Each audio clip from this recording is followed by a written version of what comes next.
for joining me for the Plant Yourself podcast. I'm your host, Howie Jacobson.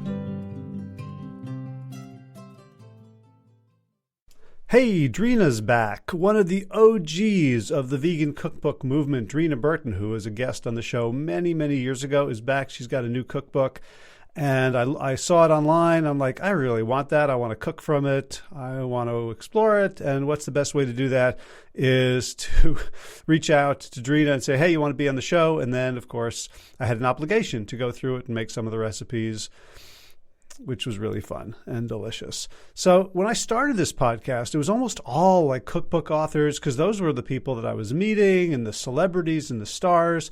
And as you know, if you've been following the show for these many years, I've branched out into, all aspects of plant-based nutrition, plant-based living, healthy lifestyle, environment, sociology, behaviorism. It's gone all over the place. Basically, everybody I can think of that I want to talk to, I will try to find a reason to get them on the show. But it's nice to return to the roots every so often. There's still some cookbook authors that I just love to connect with. I had Nava Atlas on the show recently. Whenever Kathy Hester comes out with something new, or, the Campbells, Kim Campbell from Plant Pure. And Dreena is another one. Her cookbooks were kind of my guide when I was starting out, both eating vegan and healthy, and also trying to proselytize the deliciousness to family, friends, and neighbors. So here we go. Without further ado, Dreena Burton, welcome back to the Plant Yourself podcast. So happy to see you again. Thanks, Howie. Yeah, as you said, it's been a bunch of years, 5 or 6 since you were on. What, you been up to anything since then? Yeah, nothing. Just another few books. Yeah. Yeah, no more kids, just books. So I'm trying to remember. I think we talk about the family's cookbook last. I believe that is the last time I spoke with you. And then I did 2 books in collaboration with Dr. Bernard in between that book and this new book. But I think that was when we chatted. Yeah. Okay. So you mentioned in the introduction to your new book, which is Dreena's Kind Kitchen, that the family's book, let me see what it says exactly. I got it. Plant Powered Families was the first cookbook with oil-free.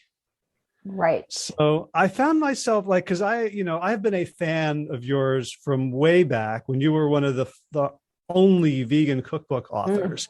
Like your book started colonizing my shelf and moving like Moosewood and Laurel's Kitchen and sort of my, the Tastahara bread book, there's vegan stuff. Yeah. And your books have evolved, and I guess you have evolved over the past, was it 20, 25 years you've been doing this now? Yeah. Writing cookbooks for over 20 years. Yeah, it definitely evolved. Yeah. Yeah. So take us through, what's the arc been like? Yeah. So interesting, right? That you mentioned this, because when my first book, The Everyday Vegan, that came out in 2001, that was a very healthy book back in the day, right? Considering we didn't know much about plant-based at the time. It was fairly new, but I wrote that book with the intention of offering recipes partly to my parents-in-law, because my husband's father had had a heart attack a couple of years before that. And his doctor recommended Dr. Dean Ornish's program for reversing heart disease, which was largely unheard of. We are from Newfoundland, and we were in a small town.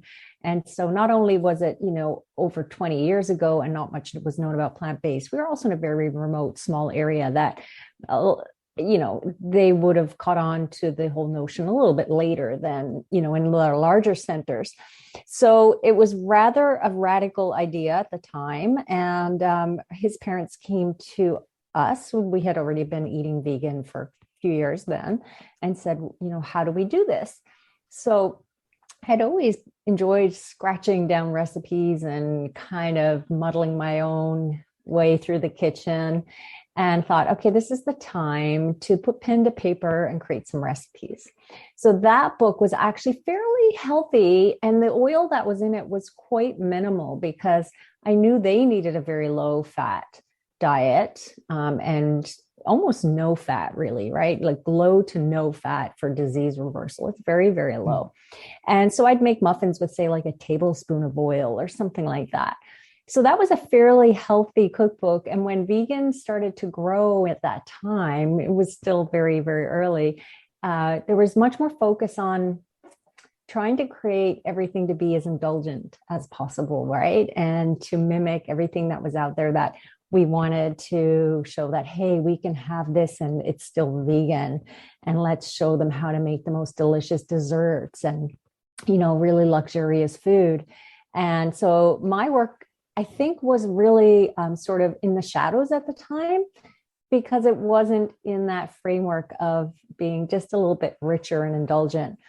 And then my next book, Vive la Vegan, came out after our first daughter was born. I then worked on the second book, which I felt like I was growing in my own repertoire of ingredients in terms of how many different grains I was using and learning about new beans and just kind of digestibility of foods. And so in addition to the recipes in that, I included information about introducing food to babies and toddlers on a vegan diet. And it was a very non-allergenic or low allergenic kind of basis. And so that was that book. And then my third book came out, Eat, Drink, Be Vegan. I think you knew that book. Yeah. Yeah. Yeah. But your second book, like at that point, were you now thinking of yourself like a professional cookbook author? Not really. No, I still very much was, in my mom mode, right? Like that was first and foremost in my mind, mom mode. And really, I was making very little money with my books, and social media was not on the scene. Blogging wasn't even blogging. I remember I started my first blog, which was Blogspot. I don't know if you remember that kind of framework. I do. Blogging. Okay. And so I remember starting a blog on Blogspot in 2005, and that was just after Vive la Vegan came out. So I was, I guess, considered a professional cookbook author, but in my world, I was just kind of, doing a hobby thing, right? Uh-huh. Yeah. And I almost stopped after Eat, Drink, and Be Vegan. I almost stopped. I'm grateful I didn't, but it was a lot of work. And I was really like, it was not, didn't feel like I was connecting with people either, because again, it was not on social media and there weren't a lot of opportunities to meet and greet people and get out in the world. Festivals were like once a year, right? A veg festival. And in terms of income, I was really not making very much, like I said. So, but I continued on with then Let Them Eat Vegan, or Eat, Drink, and Be Vegan was kind of like a little more celebratory. It included like some more party fare and a little more different cuisines and a whole chapter on hummus, which people really loved. And then Let Them Eat Vegan. I love the recipes in that book, but that book doesn't really showcase how beautiful those recipes are. It wasn't produced the best, the publisher I had at the time, but lots of depth of flavor and different cuisines again, and really kind of exciting dishes in that book, and a lot of gluten-free options for people. And then I moved into oil-free cooking with plant-powered families. And I did a couple of ebooks as well. And then 2 books with Dr. Bernard, The Cheese Trap and the Diabetes Reversal Cookbook. But my own solo project, that was my first oil-free book, was Plant-Powered Families. So I kind of, like you, grew with it, learned from some of the experts in the field, the doctors, the leaders, and realized that, oil, because for a very long time, we were told it was not just okay, but very, very necessary, right? To cook with oil or add it to our foods. I used to use it in my kids' food a lot, and they always had oil-stained shirts, right? Because when you get oil on clothes, it's very hard to get it out. And then, just kind of, I kind of went back to my roots, I guess I'd say, with plant-powered families and very wholesome foods. But along the way, like with 3 kids and wanting to just make cooking very accessible, not just for me, but everyone. I really learned how to streamline things and cut out certain steps, make the processes a little bit easier, and really deliver recipes for people that could be done, as efficiently as possible, right? Either using the food processor, getting everything in that, or doing everything in a casserole dish, kind of like cutting out steps for people. And I continue in that theme with Dreena's Kind Kitchen. Mm. So when did you like turn pro in your mind? Probably with Plant Powered Families, truly. So it's like 2015. So like Yeah. 15 years after you started, Yeah. you're like, okay, this is the thing. Yeah, I caught on. Well, I moved publishers with Plant Powered Families, and the first my first three books I was with a Canadian publisher, and I liked working with them. But I felt like it was time to kind of explore my options. And I had heard some good things about this other publisher that I moved to with Let Them Eat Vegan. I did not have a great experience, and then went with Ben Bella for Plant Powered Families. They also did the China study, and have absolutely had the greatest experience with them. And, it's more about for authors, it's a whole lot more than your royalties. I mean, yes, that's important. You need to earn a good living for what you're doing. But books don't really sustain people in terms of income anyhow, right? Unless you have a really, really huge selling books. They're kind of a limb of your work, right? You do other things to earn revenue around the book. So for authors, it's really important that you open that book and just really love how it came together. And with Plant Powered Families, that's how I felt. I just they did a beautiful job. Everything's photographed. It's aesthetically pleasing, and it connected with people. And that was important to me. So that's, I think, when it felt different. Mm. Yeah. So when you started writing, it sounds like you were kind of writing in a vacuum. Like Yes. you were putting this stuff out there, and there was no social media. You weren't clear how much was selling, like what the impact was. What was the impact of social media on the evolution of your work? Such a good point. Yes, I feel like it was that connection with people. And I mean, social media has all its pros and cons, right? But the huge pro is knowing that you are connecting and helping people on their journeys. And like, I'd hear from people, and some days I might have a bad day and put a post up, and wow, have this outpouring of support. And I thought, wow, like this is significant. So as much as we can be, too pulled into social media at times and be distracted by it, it certainly has allowed us to bring support to one another when we're in these areas of life that are not the norm, right? And we're working on lifestyles or trying to change our habits and things like that. That support's really important. Yeah, it seems like it allowed this subculture, among many others, to flourish, to allow all the weirdos to find each other. Yes. And it seems like in the 90s and earlier, if you wrote a cookbook, you were hoping it was going to get picked up. New York Times, Bon Appetit was going to do a spread on you. Like there was there was a lot of gates and filters to have an important cookbook. And now all of a sudden you have an important cookbook, but it's only important to 1% of the population. And no major news outlet would take the space to cover that. Mm-hmm. And so now all of a sudden you have a niche. I'm curious, what were the kinds of feedback and messages that you got as you entered, I guess it was like, Facebook and the blogosphere at first, that told you that your work was important in the world? Messages that I still get to this day, where people say, your book was the first book that I turned to, that I found when I began this journey, and I keep coming back to your book, or something like that. Or I have so many bookmark pages, or my pages are falling out of that book. I use the recipes every week. Like that kind of thing is so meaningful when you're part of that person's, daily journey to eat healthier and eat more compassionately. And when I hear those things, I get them by email or someone sends me the photos of the recipes they've made. Like it just warms my heart entirely. It's the best feeling. I love it so much. And you're right. Like years ago, it was all about getting some media attention, and it's not that way anymore. You can get TV spots, but it's not. Social media is where everything really like circulates and bubbles up and people talk. I mean, a few good media hits are good too, but right. We don't turn them down. no, indeed. So I think I met you in the fall of 2013 at the Vita Vegan Con Festival in Portland, Oregon. And I didn't realize there were things like that until then. But, there was you, I think I met Miyoko and a whole bunch of other, like sort of icons, like people who had, I just wanted you to like sign my books and stuff.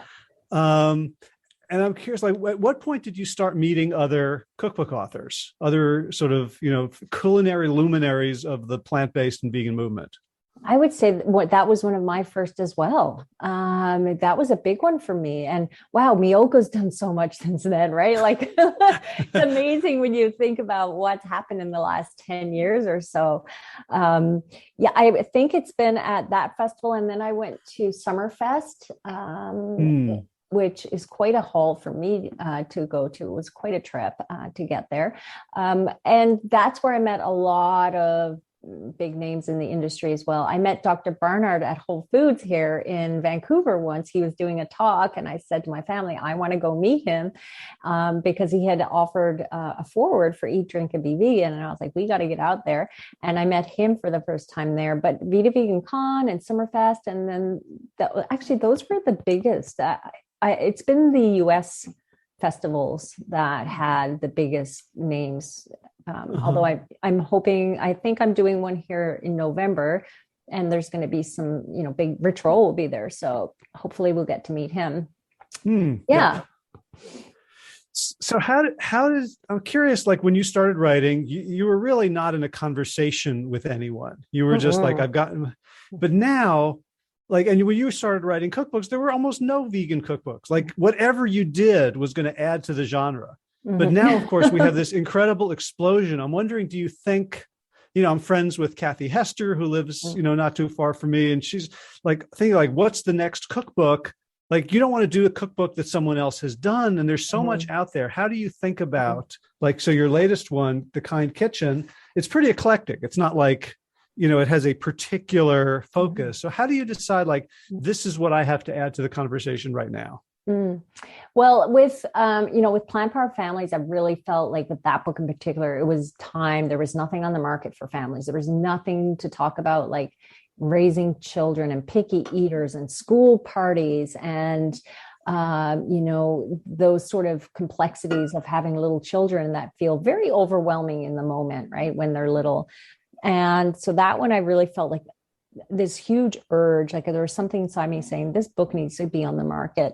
And with Kind Kitchen, I really just felt like I wanted to share more of my recipes and felt like I had this, community that were asking for more of my recipes. And with this book, I wanted to show how to make it even simpler and to really meet people where they are, because my perspective and my approach in the community has always been a place of compassion and not judgment and not shame, rather just kind of, here we are, try to welcome you into my space or into this space of eating and show you that it's very doable and you can take it in steps. So that's kind of where I've always been in my space in like, for instance, my Facebook page, my group, I have a Plant Powered Families group. It's always from that perspective of, hey, welcome. Let's show you a few things. And so with Dreena's Kind Kitchen, that's what I wanted to kind of the tone I wanted to bring to the book. And to show people that not only could you make these recipes and they're delicious and wholesome and they're oil-free, but hey, I can also offer you nut-free options for like a cheesecake or a queso and still oil-free and nut-free. And hey, I'm going to use ingredients in a real fun way so that they add texture and color. We're not hiding the veggies, but we're working them in interesting ways. So That's for me. I just felt like I had a whole new collection of recipes that I wanted to deliver, really. Hmm. So without necessarily, it sounds like you weren't necessarily like sniffing out the market and seeing like No. what's the trend or what's the need. It was just sort of like I'm gonna like writing a novel. Like Yeah. I'm gonna express myself here, and if that's what people want, then I'm gonna be authentic in it. Yes, yes, yes. I've never been that strategic. Perhaps I should have been, but it's never been, because I develop recipes very organically. Like I'm in the kitchen, I'm like, oh, I have this idea, I want to work on it. And then it becomes a recipe. And then I build on that. And so usually I'm building a collection of different types of recipes rather than saying, I want to do this book and I'm going to focus on what needs to be done for that book. I do have a couple of ideas in mind for like a possible book in the future, but we'll see. It's just Mm. ideas that are bubbling. Uh-huh. One thing that occurs to me is like when you talked about like coming out with these recipes that are sort of, kind and non-judgmental and welcoming of anyone in the community, like the front lines of veganism have really shifted Mm. from, like where would people see vegans? They would see them like protesting.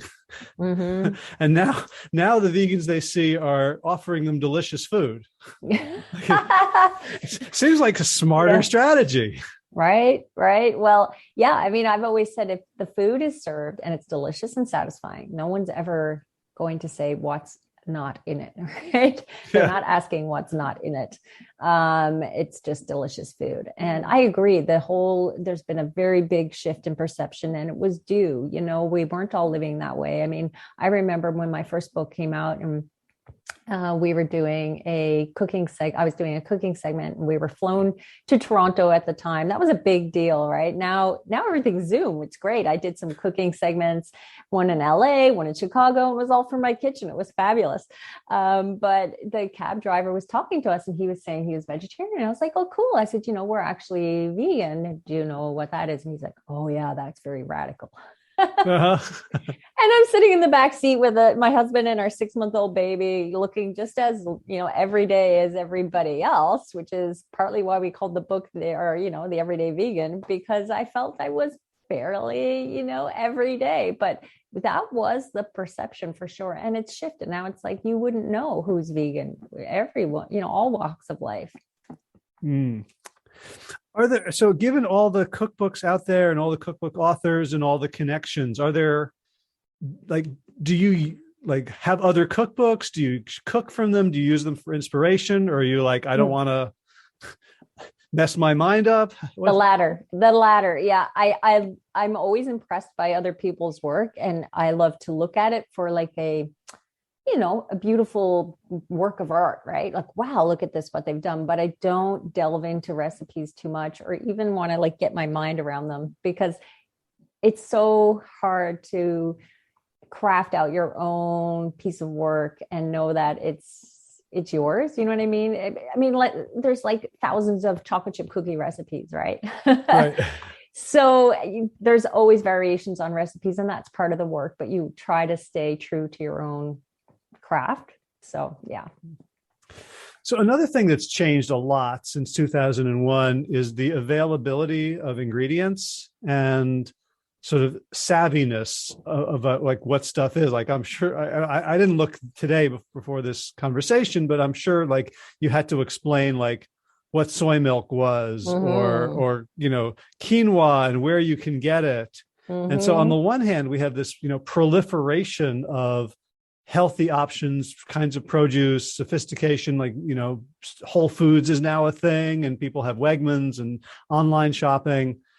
And on the other hand, we have all the vegan processed food that almost makes vegan, like it almost makes it redundant. Like you could just eat like everybody else, and it's getting harder and harder to even tell the difference. How have you navigated that? Yeah, I have to say, it's been tricky the last few years, because it's been kind of fun, right? To go out and see all the new foods. And I'm a food person, so I like to try things. I want to try things, and I want to be able to say, oh, that's a good product, and I want my kids to have some of that fun food too. Like, it's like you say, it's like a double-edged sword, really. Like, I don't have to explain what tahini is to anybody anymore. That's wonderful. Rarely I do. My mom still says vegan, and it's hilarious to me that she still says you're vegan.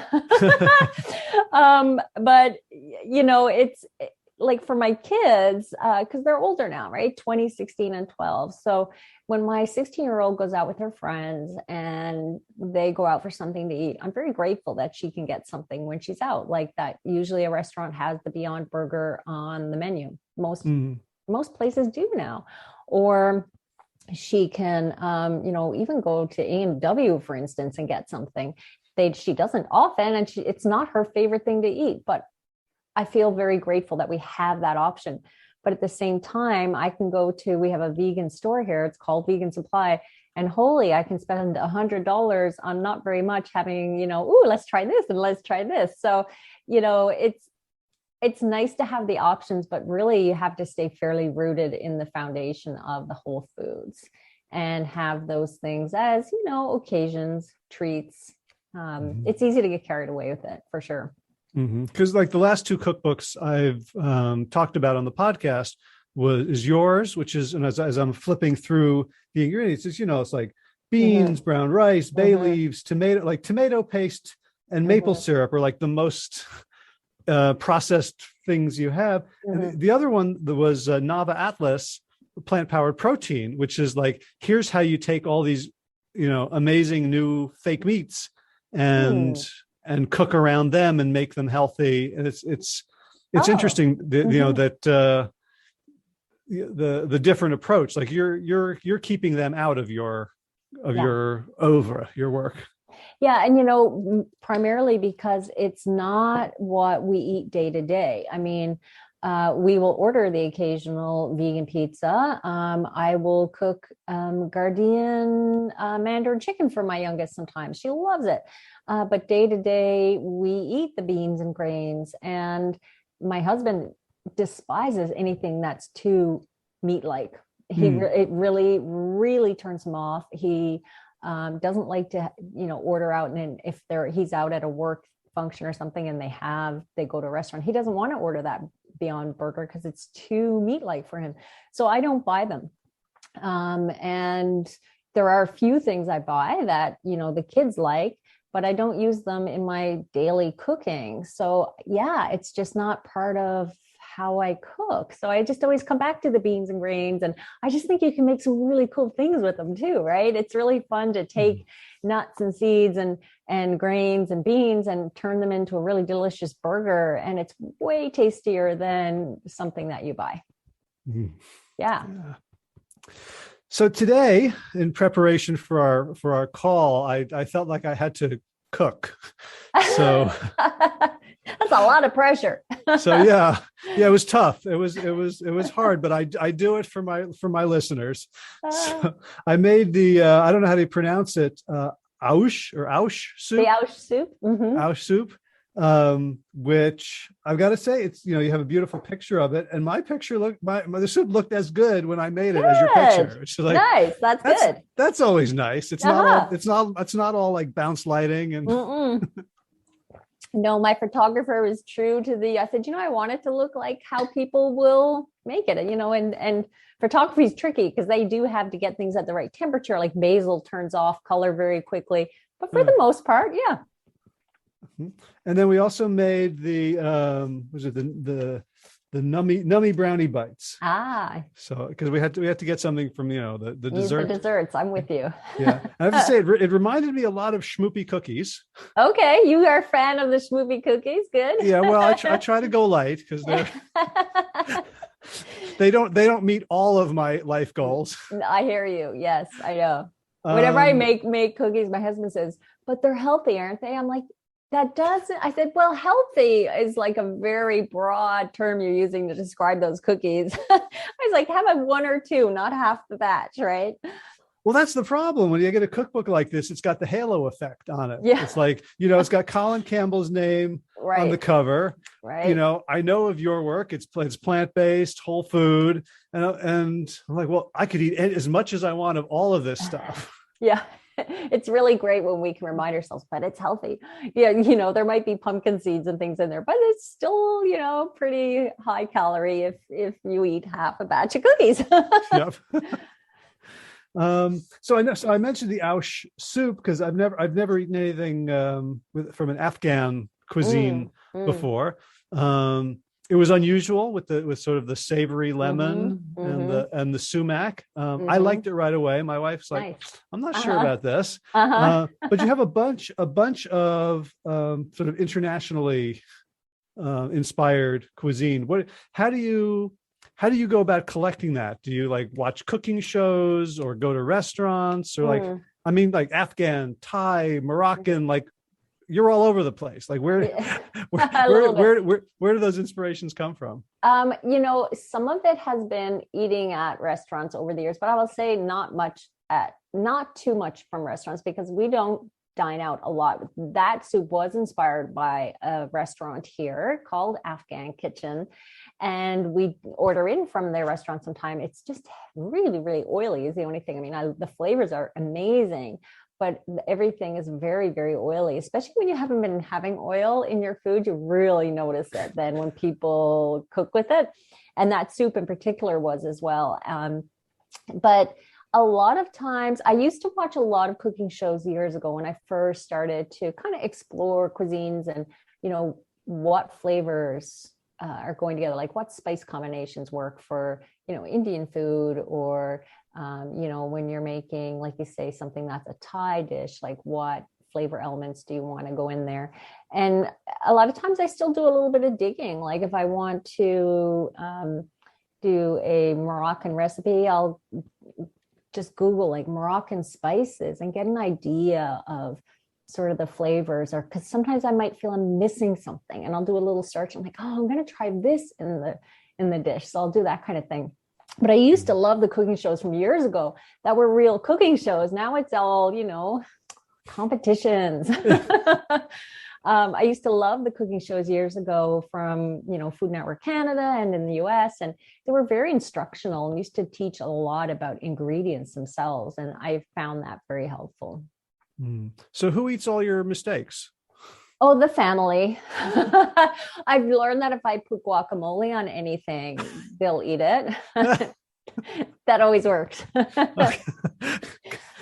If it's Good. really bad, it doesn't get to the table. If it's really bad, I'm like, oh God, if it's not fixable, if there's something I could do with it, right? If there's a way I can fix it, I will. And then I'll just chalk it up to, okay, that recipe didn't work, or I really need to restructure it. But over time, you get a little better at not messing up too much.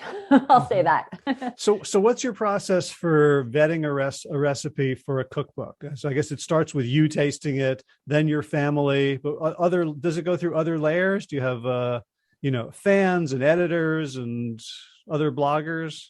Yeah, great question. I do have a group of recipe testers that I've worked with, and they tend to fluctuate a little bit. I get some coming in and some move on with things, but for the last few books, I've had an amazing group of people help out with recipe testing. And so I always work through the recipe myself, make sure it's tested several times.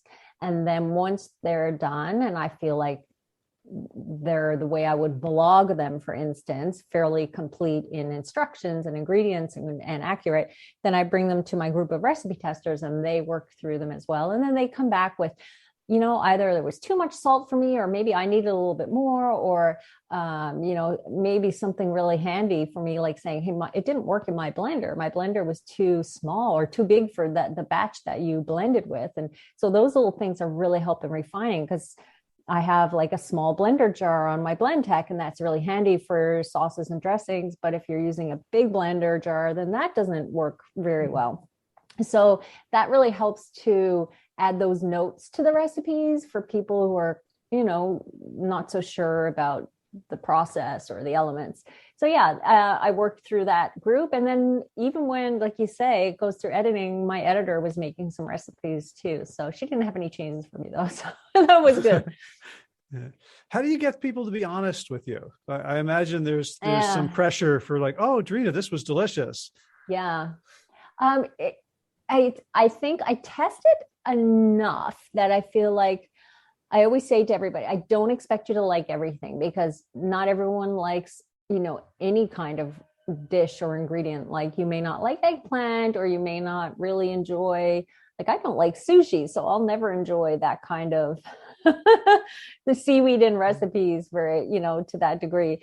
But I feel like my testers, there's been times that they've said, hey, this recipe, it just didn't work for me. And they're honest about it and fair. And I'm like, I want you to say that. Like, if you're having trouble with the recipe, tell me, because this is when to fix it. Right. So usually they're very kind in their approach. Like, I tried it, this part didn't work, but the flavor was good, but this needs to be fixed. And then it helps me just refine it. Right. Mm-hmm.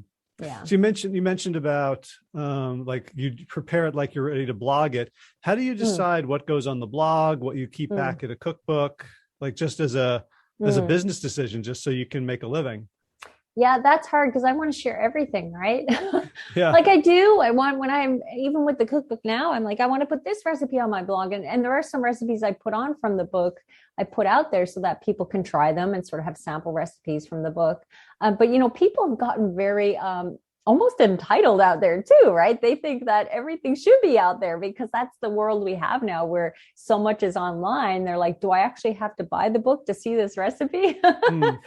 So there is some of that out there. It's I try to, with a book, offer, a well-rounded set of recipes. And so I even had an ebook with this. It was a promo ebook. You pre-order the book, you get the promo ebook. That was hard as well, just to select which recipes were going to go in the promo ebook and not in the book. I wanted to put everything in the book. I'm not good at that. I'm a Libra. It's hard for me to decide. Yeah. I go around with it for way too long.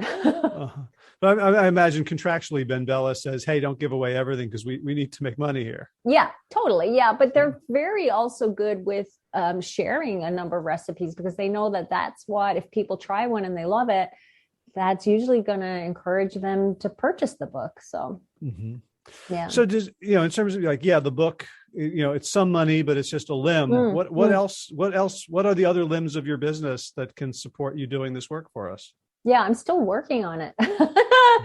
I'm still figuring that out to some degree, but I'm getting better at it. Like, for a long time, I didn't view myself as doing this as like you say, as a career. I felt it was more like a hobby, and I would do a lot of work for free. And then I realized I'm just doing, why am I doing this for free? Then offering like these posts for companies when other people aren't doing that. And that comes to be, an issue of like worthiness as well, which is something that I've had to work on over the years. Just that concept of being worthy of being paid to do that work.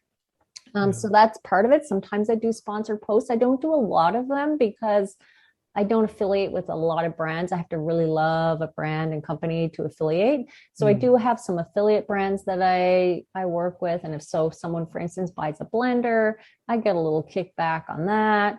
Not a lot, but it builds over time. I do my ebooks as well. So that helps support my work. And if I ever run a promotion on the ebook, I get a little extra sales with that. And I have ads on my blog, which I would rather not have. And hopefully in time I can remove them. But right now I need them. It's part of the cost of running the blog and paying for my time to put recipes on there and answer questions and be social, right? And be out there for people to interact with. Gotcha. Yeah. So I'm curious, you mentioned earlier about, you met Dr. Barnard at a Whole Foods and, Dr. Campbell wrote the cover blurb for the book. It's like, for me, meeting these people it was like my heroes. Like, actually, I'm curious, like, how was it for you to not just, to meet the blogosphere and the culinary people, but like at first you weren't that attuned to the vegan, the plant-based health world, and gradually you become more and more aligned with them. And you write in the introduction about reading the China study, I think probably 2010 or something like that, like 5 years after it came out. And like, how has meeting and becoming part of that, the health community, influence, first of all, like you and your family, but also your cookbooks and your cooking?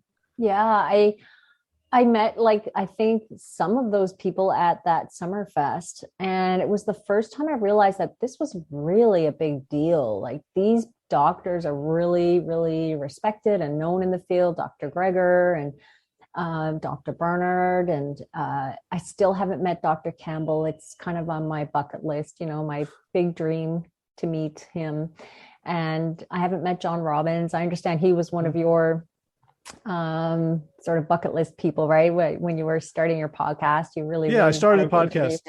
So I have that was for him.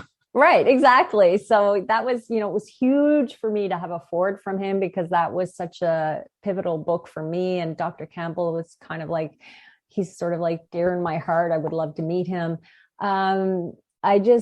I have like a lot of reverence for all the work they've done and continue to do, how much they are providing for the community. And it's definitely influenced my family too, because I'm creating food in line with the work that's being done. Do you know what I mean? Like moving from eating certain foods and ingredients and removing oil and keeping on a whole foods path for our family. Yeah. Have you had to navigate the politics of that? Because even at Vita Vegan Con, I realized that there were a lot of vegan bloggers who were very sort of, urban, goth, ethical vegans who felt like talking about health was just going to turn people off. And then the goal was, if people are eating, vegan mac and cheese, hot hamburger, deep fried meals, that's better. And if you say, well, no oil or low oil, that people aren't going to like it as much. Did you find that you had to navigate that and kind of figure things out? Yeah, I remember that. I actually remember returning from that. It's interesting you bring that up. It's sort of like a mind rush. I remember returning from that conference and writing a blog post. Am I healthy enough? Am I vegan enough? Because it felt like either if you were on the health path to being vegan, you weren't quite vegan enough. And if you were on the ethical side of vegan, you weren't seen as healthy enough. And it was kind of like, why can't we just be okay with, sort of accepting both sides, right? Like, you can approach veganism from a health perspective. It doesn't mean that you don't care about the ethics at all. In fact, it usually means that you're learning about it along the way, and you can approach it from an ethical standpoint. And usually you're going to have to care about the health side of it, or it's not going to be sustainable for you. Right. There's both aspects. I definitely did. I felt like I wasn't sure where I was for a while, because my books came out and vegan was always in the title. The Everyday Vegan, Vive la Vegan, Let Them Eat Vegan, Eat, Drink, and Be Vegan. And then my next book was Plant-Powered Families, and now Kind Kitchen. And I kind of shifted away from, not that I don't use the term vegan, I do, but I feel like it has a huge weight for it for a lot of people. And they feel that they're afraid almost to step into eating plant-based, because they feel like they have to fit this entire mold of eating, of what vegan is to them. And that's not necessarily fair when, they might learn about it in a year and shift into it in another way. So I wanted to kind of broaden my work to be plant-based. I always say vegan as well, but just to show people that, you can step into this from a health perspective. It doesn't have to be all or nothing. Mm-hmm. Gotcha. It's a big one though, isn't it? Yeah, it's I've heard perfectly reasonable people get very upset at other people's recipes, saying like you're hurting the movement, and I hear it on both sides. Right. And it's easy to, like, we talk about compassion a lot because it's a hard thing to display. Like, if it was easy, we wouldn't have to talk about it so much. Yeah. Right. But again, I feel like,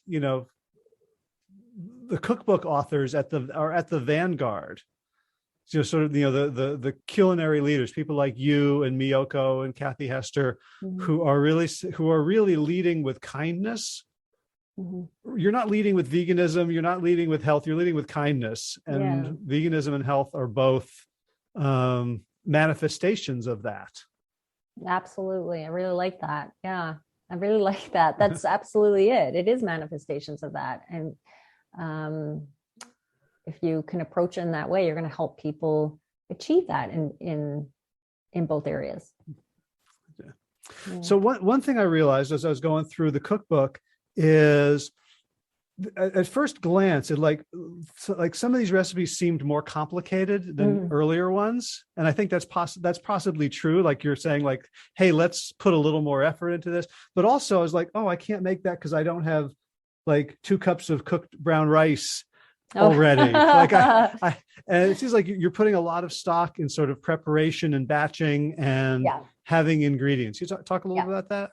Yeah, definitely. And that's the thing with these recipes is I open the book talking about prepping yourself in the kitchen. And I even take it from the step of starting at the grocery store. You have your produce and you come home. And the first thing I do when I come home with a big grocery shop, like lots of produce, is I get everything washed really quickly so it's ready to use for chopping or snacking. And my dish drainer is often filled with a lot of different produce because I just get everything into the sink, give it a quick wash, rinse in, and it's drained. I just, that sort of aspect of the hygiene with produce is important because it can carry a lot of contaminants on the surface, even when you're cutting through a melon, for instance, right? It's cutting it into the flesh and there's foodborne illness issues. So anyhow, I help people walk them through that process of like, okay, there's your produce. Now get started with having it ready in the fridge, and then also batch cooking key elements. Because for me, prep of food is you streamline things by having certain things batch cooked. And it's not a lot of things, but it's sort of like some key elements. Either you have beans ready or you have canned beans. You have potatoes and sweet potatoes pre-baked or pre-steamed and in the fridge, brown rice, quinoa, like a few key things. And then not only are they ready for recipes, but they're ready to just pull out for dinner bowls or to pair with a soup or, to throw into a stir fry. Like it just makes your meal prep almost like without too much thought. It's like, what's in my fridge? Oh, I do have brown rice. I do have quinoa. I do have sweet potatoes. I can make this. So it does look a little peculiar. I know what you're saying when you flip the recipes and it's like, oh, there's a half cup of sweet potato in this recipe and a cup of potato in this recipe. Why? But it's that use of the batch cooked ingredients, but also I'm using those ingredients to provide texture, where if I'm removing oil, and also if I'm trying to make nut-free recipes, sometimes those elements are used for texture to, help with that recipe or flavor or color.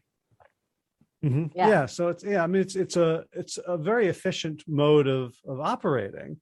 Like when I write an article, if I have to go from like nothing to finished article in a day, it's much harder than if I say, okay, today I'm going to spend 10 minutes brainstorming a topic. Tomorrow, I'm going to do a little research. The day after that, I'm going to write an outline.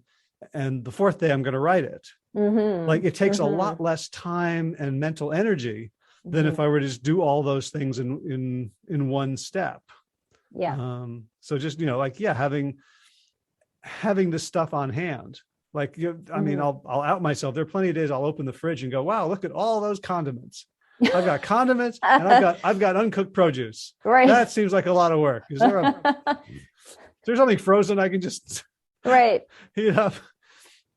And so it's a great discipline. Yeah, and it just becomes like another part of your life. Like it just becomes kind of like getting dressed in a way, or brushing your teeth. Like these things that diet is very much a habit. Like you get into habits with food. And so if you can batch prep a bunch of sweet potatoes every 5 or 6 days, or, depending on how much you eat them or how big your family is, but also, we had teenagers. And so for them making meals, it's they would be very much more at a loss as well if they couldn't reach in and grab those elements. So like my daughter Bridget, who's 16, she makes her lunches for school, and I always see her pulling out quinoa, cooked sweet potatoes, tofu that I've marinated and pre-baked, and it's in the fridge. So like for them to eat healthy and not always reach for those processed things, it's having those things there for them too. Wow, you just blew my mind with the idea that you can marinate and pre-bake tofu and not eat it right away. You make a lot of it. That's the trick. It doesn't last long in this house either. Okay. Yeah.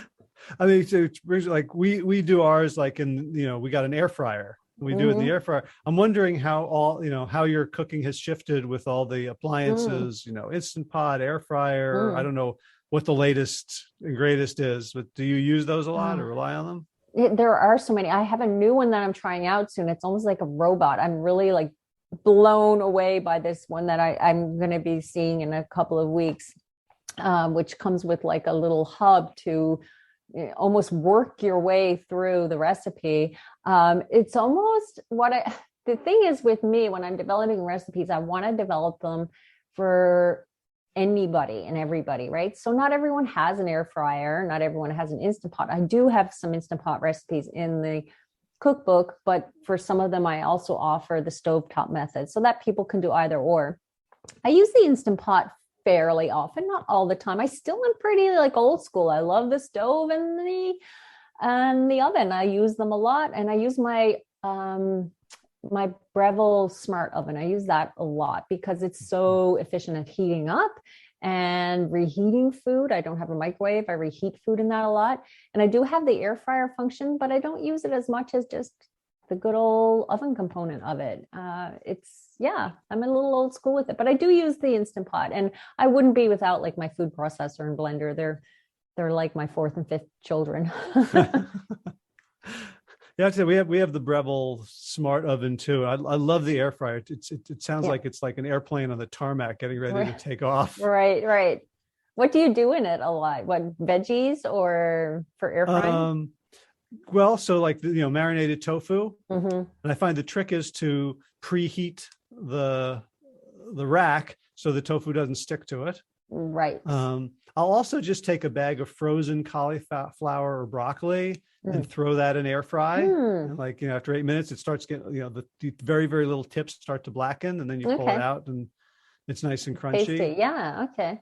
Those are and then I don't do I was doing a lot of like potato, like fries and things. Haven't done so much of that lately. But I enjoy when you have potatoes already like steamed or cooked, and then you slice them and put them on the air fryer after that, like second, it's got that double cooking or double baking quality. I do enjoy potatoes that way on the air fryer. Yeah. So we're coming to the close. So I want to make sure we get people excited about the cookbook so they can go get it. First, so it's beautiful, and it's color coded, in that if you're looking at the spine, you can kind of see the different sections, because there's like a quarter inch of vertical color on the side of every right of both pages. So what are some of the recipes, maybe 3 or 4 that you're like really proud of and excited to share? Oh, that's a biggie, but I love it. There's a nut-free cheesecake in the book, and I created that one very much for a tester of mine whose son has extreme allergies, and she cannot use nuts, and certain seeds she also can't use. And I was like, I'm making this oil-free, nut-free cheesecake for you. I could have called it Sarah's cheesecake, but it's called Mythical Cheesecake because it's almost like a unicorn. It's like, how do you make a cheesecake without refined cream, vegan cream cheese, or without cashews? There is a little sweet potato in there, which seems to be the magical ingredient in most of my recipes. And I love that one. And I have a holiday section in this book, which is kind of fun because people have always asked, what do you serve at Christmas, or what do you serve at Thanksgiving? And I wanted to offer up really a fairly well-rounded menu with gravy and sides and a main and dessert options. I have a lot of oil-free dressings in the book. The Buddha dressing has been really popular already. People are loving that one. And I really love the curried carrot lentil soup. It's one of my favorites to make. It's really easy. The sweet potato lentil meatloaf, people are loving that one as well. And then I did a version of my home-style chocolate chip cookies that were in Viva La Vegan, and I wanted to make those oil-free, and I have those in the book. So that's kind of like a cool one for me too. Let me look for those. They're called honest chocolate chip cookies. Okay, so apple crisp, heavenly custard. Oh, the Schmoopy cookies are back. Schmoopy cookies are back. Yeah, they weren't in a book. They were just on my blog before. Oh, okay. Yeah. Honest chocolate chip cookies. Okay, so I see in the chocolate chip cookies you've got something called coconut cream and coconut butter. What are those? How are they different from, like, coconut oil or? Yeah, that's a good question. And people, not everyone wants to make the recipes with the coconut products, which I totally understand, because if you are following a reversal diet, a disease reversal diet, coconut is very much out of your diet because it's just higher in fat. So coconut oil is the oil extracted from the coconut, kind of like I liken it to almonds and almond butter, or peanuts and peanut butter and peanut oil. So coconut and coconut butter is like making peanut butter from peanuts. You make coconut butter from coconut. It's the whole coconut that's pureed. Okay. So it's a whole foods product, but it is high in calories and fat for people who are watching that. And then coconut cream is when you use a can of coconut milk and the cream rises to the top. And so you take that from the coconut milk, from the coconut can to make the cookies. And you could really use milk, just regular plant milk in that recipe too. But the coconut butter is what offers that whole foods fat for the cookies. It's really tricky to make cookies without whole foods fat. You're making muffins if you make cookies without whole foods fat. Uh-huh. They just turn out to be like muffins, which there's some really good muffins in the book too. I just made the Hope's blueberry muffins. I just made a double batch of those this morning because they're our daughters. Our youngest, she's 12, and those are her favorite. I made some of those today. Gotcha. So one more question: the no butter, no chicken. Is that just like butter chicken, or was that inspired by Bob Marley? Oh no, yeah, it's like butter chicken. It's not inspired by Bob Marley. Okay. Yeah, no, it was after a veg event I did. Actually, one of the gals that was helping out with my demo there, and then became a friend and a recipe tester, told me she made this version of butter chicken. I was like, you know what? I'm going to create a recipe. Like, you kind of inspired me, and that's the recipe I created. And that one's been really popular too. It's really flavorful. And I don't use, like a faux meat. I use chickpeas because I can, and they're great. Awesome. Looks great. It's on the list. Good. So people want to follow you on the internet and social. Where do they go? Yeah, well, you can go to my site, and then all of my handles are there. You can link through to, Instagram or Facebook, but my site is dreenaburton.com, DREENA, Burton.com. And then they can find all of my YouTube. I'm on all of that stuff like everyone else, YouTube, Instagram, Facebook, on there. So is your kitchen full of like lights and? No, I just present it as who I am. This is my kitchen. I do my YouTube. I did one yesterday. I've been doing them every Sunday. I've been trying to get into the routine of scheduling a YouTube time. I call it tea time with Dreena. And I have been doing it the last few Sundays at like 1 p.m. Pacific time on Sundays. And I just go to my kitchen as it is. And I'm not very professional with lights and stuff. I just show up. Okay, gotcha. Yeah. So do you consider yourself a teacher now? In a way, it's interesting because I had someone say that to me, that, you're a teacher. And I'm like, what? But in a way, because when I'm on those videos and people are asking questions, I feel like, wow, these things that seem kind of obvious to me in a way, like seem just like people know them. they don't, but you accept that for yourself. When you've been doing something for a while, you sort of start to understand it in a way that you think other people get it too. Do you know what I mean? So when I realized when I'm doing a recipe and showing a shortcut, that's a really big revelation for some people. So in a way, I guess, yeah. So has that changed how you write at all? Kind of. My recipes have always had like notes in them. And that's one thing that people have remarked about sort of, I think, my recipes from the beginning, that like, oh, look, she adds all these like extra notes on the sidebars, which my, publishers have always loved how much, how much text I try to shove into one recipe. They're like, oh my gosh, we need white space. But, but I like to almost feel like I'm there offering suggestions or a little extra clarity on things in the recipes. So I add notes wherever I can in recipes. And that's been something I've done right from book one. Yeah. Mm-hmm. Gotcha. I have one more question. I was kind of debating whether to ask just from a sort of emotional safety perspective, but I know you wrote about in the introduction about some really hard life situations when you were young, some tragedies, and then also about dieting and being overweight. And like you've been at this for 20 years now, and on the cover there's this beautiful picture of you in a sleeveless dress.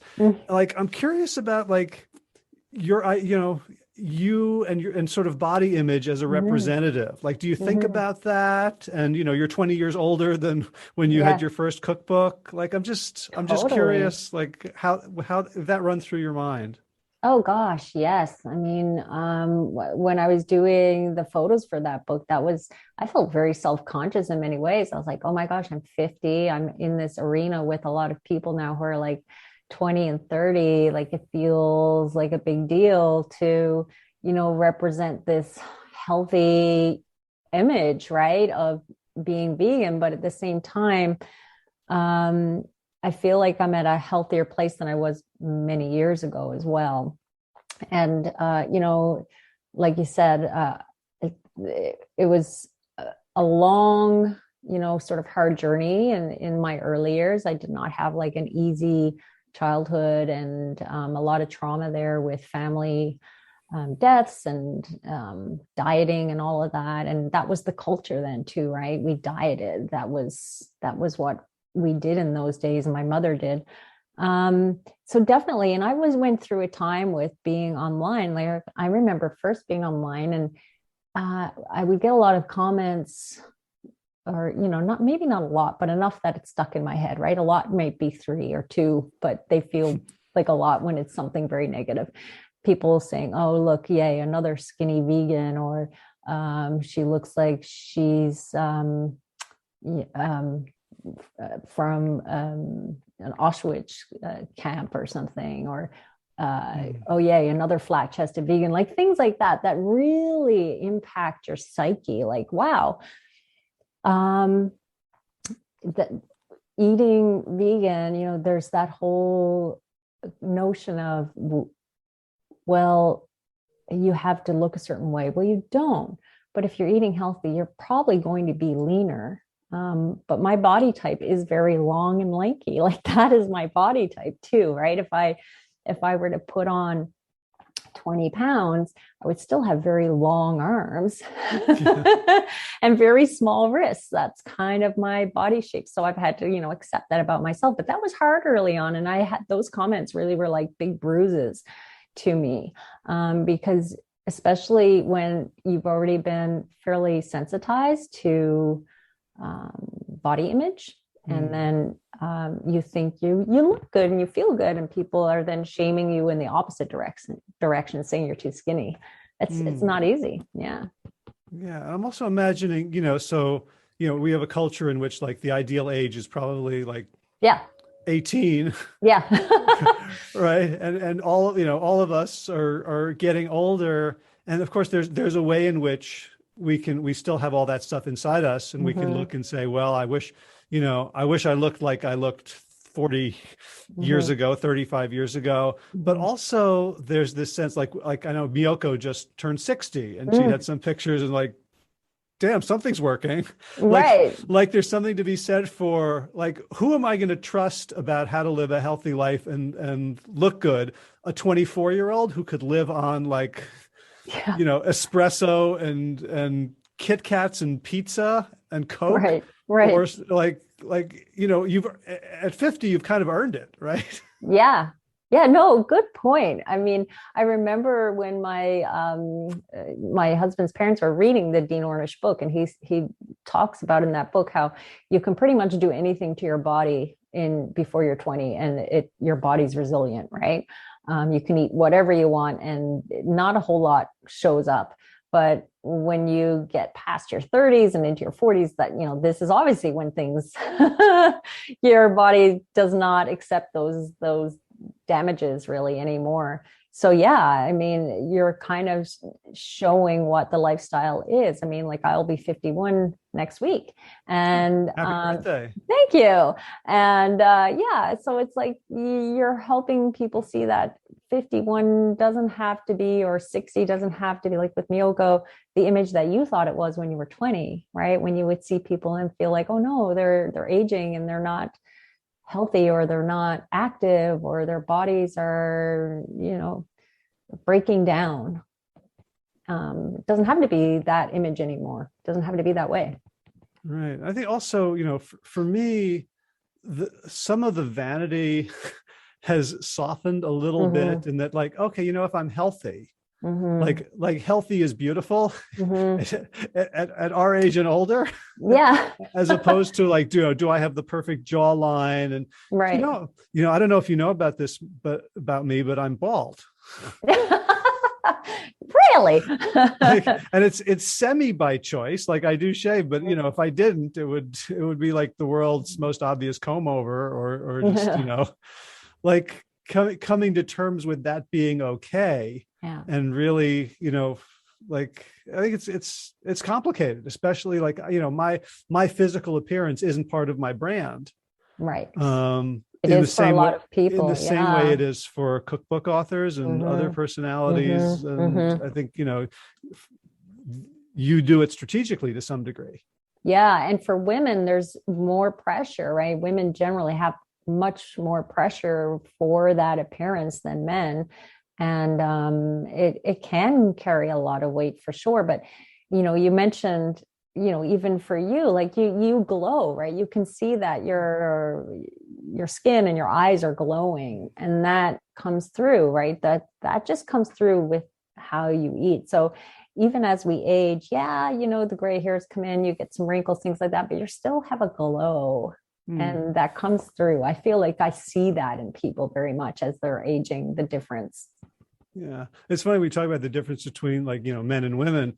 It's like when I'm podcasting with a man and he wants to know if we're doing a video too, it's because he wants to know if he should put on a shirt. Right? Yeah. And for a woman, it's like, do I have to spend an hour, Right. in front of the mirror? Right.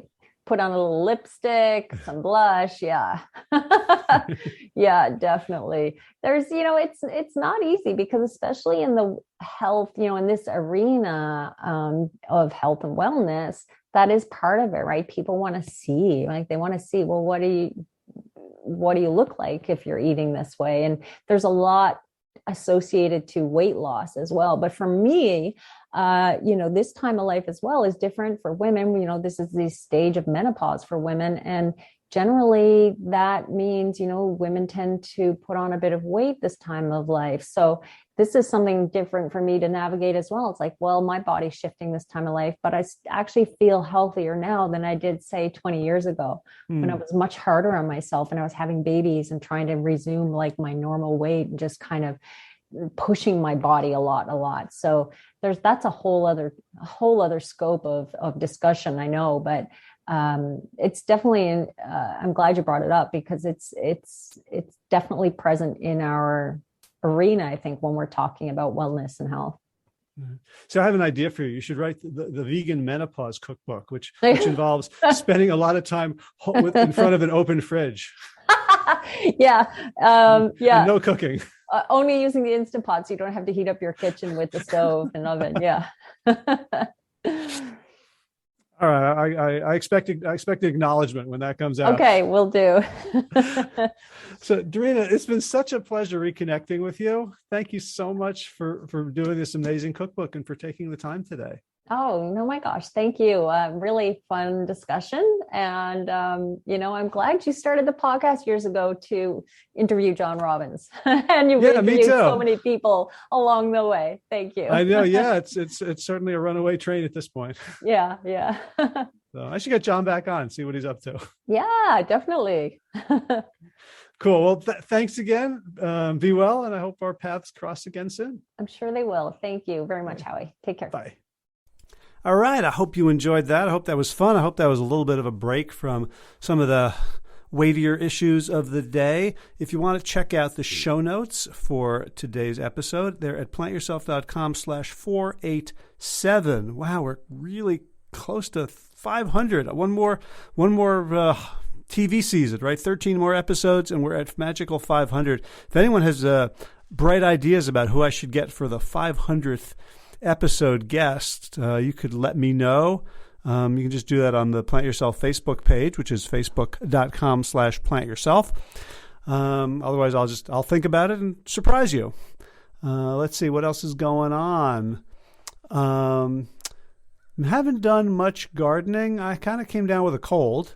And it's the weird thing about a cold these days is it's like an excuse to do nothing and go nowhere, because nobody wants to be around anyone who's coughing or sneezing or has a runny nose right now. So I've really taken it very easy. I played a couple hours of Ultimate on Saturday and not much since then. I'm recording this on Tuesday afternoon. So I really have taken it quite easy, just little walks. And not even pouring the buckets of ice water over my head right now, just feeling like hot showers are the ticket. Making lots of soup. I made, in fact, one of the recipes from Dreena's Kind Kitchen, which is called No Chicken, No Noodle, No Chicken, which apparently is not a reference to a Bob Marley song, but simply the fact that it's chicken noodle soup without... No, it's not what it's called. That's not what it's called. I'm getting confused because we talked about no butter, no chicken. So this one could be called No Noodle, No Chicken, but it did have noodles. I'm babbling and rambling, and if I had more energy, I would go and do a retake, but I don't. So you're just going to have to listen to this. So that's movement news, garden news. Almost nothing's been going on. We've gotten a couple of figs. I actually ate a fig from our fig bush. You can hardly call it a fig tree yet, but that was more than that fig tree was more than a Pyrrhic fig tree, because we finally got a fig, and so next year is going to be even better. All right, with that, I think I'm going to wrap up the live stuff, and we will go to my pre-recorded thanks. All right, time for thanks. Thanks to Will Ridenauer for allowing me to use his beautiful song Sabali Dawn, The Dance of Peace. You can find more of Will's music at his website, willridenauer.com. And of course, thanks to all of you Plant Yourself podcast patrons.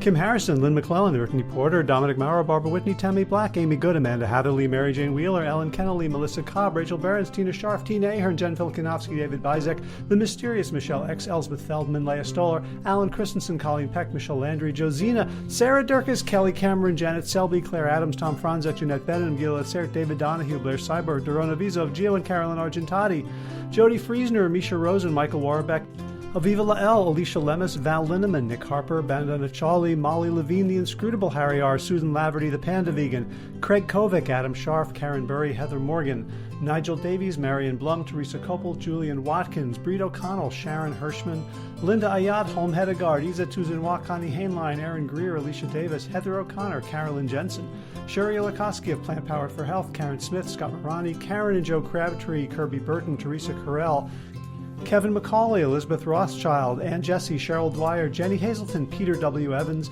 Dennis Bird, Darby Kelly, Lori Fanny, Linnea Lundquist, Emily Iconelli, Levy Wallach, Rosamund McAtee, Dan Picorni, Stephen Leenan, Patty DiMartino, Mike and Donna Kartz, Deanne Bishop, Bilberry Elf, Marjorie Lewis, Tricia Adams, Nancy Sheldon, Lindsay Bayshore, Gunmarie Hagan, Tracy Gullidge, Laura Heaton, Meg from Mama Says, Stacey Stokes, Ben Savage, Michael Kay, David Hughes, Connie Rogers, Claire England, Sally Robertson, Paranganchi.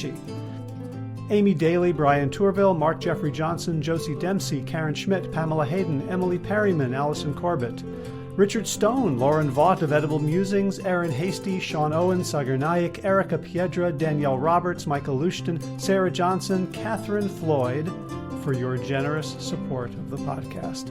That's it for now. As always, be well, my friends.